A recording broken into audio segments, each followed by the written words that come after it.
আজকের ভিডিওটা পুরোই সিরিয়াস। আজকে আমার গার্লফ্রেন্ডের সাথে অনেক বড় একটা কাহিনী হয়ে গেছে। আজকে আমি আমার গার্লফ্রেন্ডের সাথে ডেট করতে গেছিলাম। ডেট করতে যাওয়ার পর আমার গার্লফ্রেন্ড আমার হাতটা ধরে, এন্ড হাতটা ধরার পর আমার প্যান্টটা ভিজে যায়, সাথে আমার গার্লফ্রেন্ডের পেন্টিটাও ভিজে যায়। আর যখন আমরা জানতে পারলাম আমাদের দুজনেরই ভিজে গেছে, তখন আমরা চলে গেলাম একটা রুমে। তারপর কিভাবে কি হলো সেটা জানতে হলে কিন্তু ফুল ভিডিওটা দেখতে হবে। আজকে আমাদের সাথে গেস্ট হিসেবে আছে আই এম সজিব ভাইয়া। আর আজকে আমরা খুবই ইউনিক একটা ভিডিও বানাবো, যেটা তোমরা আগে পরে মাত্র কয়েক কোটি বারে দেখছো। তোদের যে ভিডিও ক্রোমে দেখতে লাগে না ভালো, আরে তোদের যে ভিডিও ক্রোমে দেখতে লাগে না ভালো, পিঙ্ক কালার বলে এই মতে সার্ভিস দেওয়া রিমোমেটারও নাকি সাইলেন্সার কালো।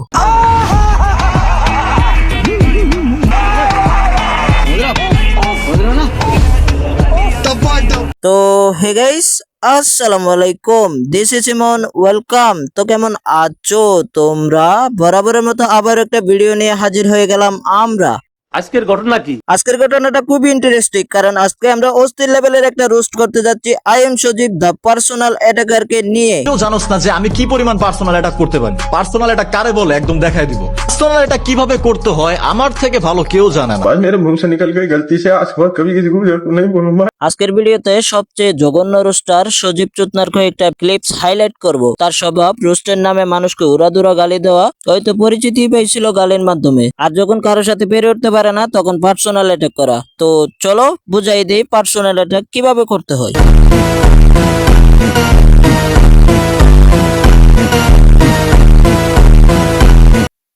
ভিডিও শুরু করার আগে একটা কথা বলি, ভাই সজীব, তুই যদি এক বাপের পোলা হোস, একজন সুস্থ ছেলে হোস, স্ট্রাইক দিয়ে নিজের হিজলা অপমান করিস না, এতে তোরই মঙ্গল হবে। তো চলো প্রথম পয়েন্ট নিয়ে কথা বলা যাক। প্রথম পয়েন্টটা হচ্ছে তার পোল্টিবাজে নিয়ে। সে যে কত বড় পোল্টিবাজ তোমরা হয়তো প্রমাণ না দেখলে বুঝতে পারবে না। আর এখন তার চ্যানেলে গেলে হয়তো প্রমাণও পাবো না, কারণ সে কট খাওয়ার সাথে সাথে ভিডিও প্রাইভেট করে ফেলে। সজীব কা যখন নতুন চ্যানেল ক্রিয়েট করে তখন ট্রেডিং কে একদমই সাপোর্ট করতো না। এক কথায় বলতে গেলে ট্রেডিং কে দুই চোখে সহ্য করতে পারতো না। গ্রুপে জয়েন করাই দিব। আরে মাদার, তোর যদি অডিয়েন্সের লোকে এতই দয়া লাগে আবার $20 মারাই লিখা তুই ফ্রিতে শিখার চান। তো আমাদের সিগন্যাল দিয়ে প্রফিট করতে চাইলে চলে আসো আমাদের ভিআইপি তে। খুলে জাস্ট $20 ডিপোজিট করলে আমাদের সিগন্যাল দিয়ে কাজ করতে পারো।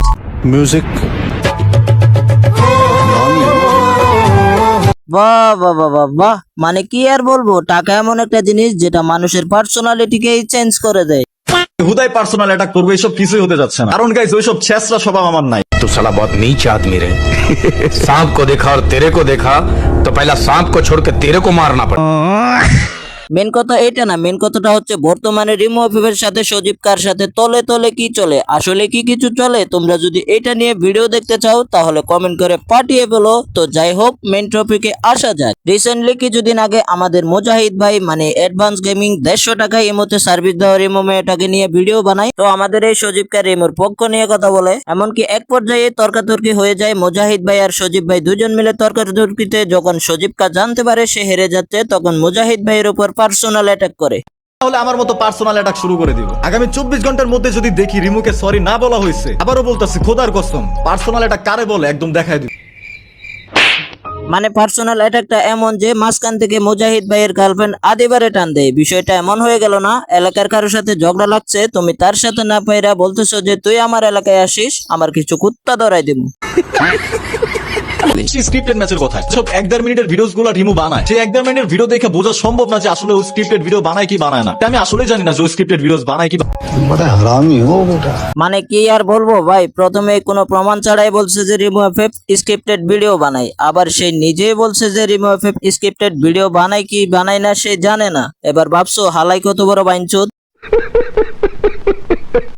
দেখছো সজীবকা এখানে পোল্টি মেরে দিল। তোমরা ওর ম্যাক্সিমাম অনেকগুলো ভিডিও প্রাইভেট দেখতে পারবা, কারণ এসব ভিডিওতে সে কট করার পর সাথে সাথে ভিডিওগুলো প্রাইভেট করে রাখে। এখন তোমাদের কাছে প্রশ্ন জাগতে পারে কেন প্রাইভেট করে রাখছে, কারণ সেও তো একজন রোস্টার, সেও জানে যে কোন কোন ভিডিওতে আবারও কট খেতে পারে। বাই দ্য ওয়ে, আমিও কিন্তু সজীবকার অনেক বড় একজন সাবস্ক্রাইবার। তাকে নিয়ে যে রোস্ট করতে হবে এটা আমার কল্পনারও বাইরে। আমি কিন্তু তার অনেক পুরাতন একজন সাবস্ক্রাইবার। সে যখন সপ্তাহে একটা করে ভিডিও দিত আর বলতো গাইস আমি ইউটিউবিং ছেড়ে দিব, তোমরা আমাকে সাপোর্ট করো না।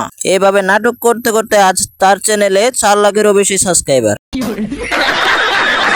তো এবার চলো ভিডিওর স্পেশাল টপিকে যাওয়া যাক, যেটার জন্য তোমরা এতক্ষণ অপেক্ষায় ছিলে। আমি তার এত বড় একজন সাবস্ক্রাইবার হওয়ার সত্ত্বেও তাকে নিয়ে আমাকে রোস্ট ভিডিও বানাইতে হলো। সজীব কা মূলত একজন রোস্টিং কমিউনিটির সুনামধন্য জঘন্য রোস্টার, যার নাম আই এম সজীব। সে মূলত পরিচিতি পায় গালিগালাজের মাধ্যমে। গালি দিতে দিতে এমন পর্যায়ে চলে যায় যে এখন গালি ছাড়া, অশ্লীল কথাবার্তা ছাড়া সে কথা বলতে পারে না। রিসেন্টলি যখন সবাই সজীব কা আর রিমো পিপরি নিয়ে কথা বলতেছিল, তখন সজীব কা একটা পোস্ট করে, সেখানে সে এমন কিছু কথা বলে যেটা দেখে পরিষ্কারভাবে বোঝা যায় যে এরকম ব্যবহার তাদের থেকে আশা করা যায় যারা এখান থেকেই ডাউনলোড হয়। এত অশ্লীল কথাবার্তা বলা মানে হচ্ছে এখান থেকে জন্ম নেওয়া ছেলেদের মধ্যে একজন, এটাই প্রমাণ দেওয়া। এখনকার সময়ে ওখানকার পোলাপাইন গুলো অনেক স্মার্ট। আমার সজীব কারে নিয়ে কোনো সমস্যা নাই, আমার সমস্যা হচ্ছে তার ব্যবহার নিয়ে। সে কেন মা বাপ তুলা গালিগালাজ করে, কেনই বা তার সাথে কথা কিংবা যুক্তির সাথে না মিললে মা বোনের নিয়ে কথা বলে, এইটা তো সুবিধাজনক না। এরকম তো শুধু এখান থেকে ডাউনলোড হওয়া পোলাপাইনদের থেকে আশা করা যায়। আরে বেটা, মা বোনের নিয়ে গালি দেওয়া ছাড়া কি রোস্ট করা যায় না? এতে সজীব খান নিজের প্রমাণ করতে চায় যে তার জন্ম এখানেই। সরি ভাই, এটা আমার বলা ঠিক না, এটা আমি জানি, তারপরও বলতে হচ্ছে। অন্যের মা বোনের নিয়ে গালি দেয়, এই কারণে আজকে আমি তার সাবস্ক্রাইবার থেকে হেটার্স হয়ে গেলাম। আর সজীব, এই কথাটা তোর জন্য। তুই যদি এতটাও সাধু হয়ে থাকিস তাহলে এই ভিডিও দেখার পর তোর চ্যানেলে পোস্ট দিবি রিমো এফএফ তোর বোনের মতো লাগে, কিংবা ভিডিওতে এসে বলবি রিমো এফএফ তোর আপন বোনের মতো। তাহলে আমরা বুঝে নিব যে আসলে তলে তলে কিছু চলে না। আর অডিয়েন্সের কাছে আমার একটাই রিকোয়েস্ট, সজীব কা যদি এটা করতে পারে তাহলে তোমরা ওরে কোচা দিয়া আর কোনো ভিডিও বানাবো না। আর হ্যাঁ গাইস, তোমরা আমারে যে পরিমাণে মেনশন করতেছিলে, আমি স্ক্রিপ্ট লেখার পর্যন্ত সময় পাইনি। তো আমার কথার মধ্যে যদি কোনো ভুল হয়ে থাকে তোমরা মানিয়ে নিও। আজকের জন্য টাটা, বেরিয়েছেন আবার বেক করতেছি তোমাদের মাঝে নতুন কোনো বোম ভিডিও নিয়ে। তো কিছু আবলদের কেটে দিব লেজ, তোমাদের জানাই আল্লাহ হাফেজ।